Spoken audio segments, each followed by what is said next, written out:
তুমি কোথায় ছিলে? Where were you? খেয়েছো? Have you eaten?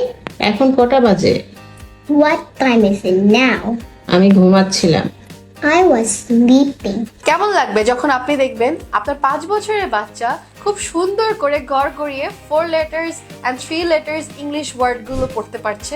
মুখস্থ ছাড়া নিজে নিজেই ও যখন ওয়ার্ডস এর উচ্চারণগুলো চিনে রিডিং পড়বে, তখন অ্যাজ আ প্যারেন্ট আপনি সাকসেসফুল। ইংলিশ আমাদের জন্য সেকেন্ড ল্যাঙ্গুয়েজ, তাই আমাদের বাচ্চাদের জন্য ইংরেজি শেখাটা একটু চ্যালেঞ্জিং। কিন্তু ছোটবেলা থেকে যদি মুখস্থটাকে বাদ দিয়ে আমরা চেষ্টা করি আমাদের বাচ্চা প্রপার টেকনিকে ইংলিশ রিডিংটা শিখবে, তাহলে দেখবেন একদম ছোট বয়সে ইভেন আপনার 4 ইয়ার্স এর বাচ্চাও 3 letters ওয়ার্ড গুলো নিজে নিজে রিডিং পড়তে পারবে।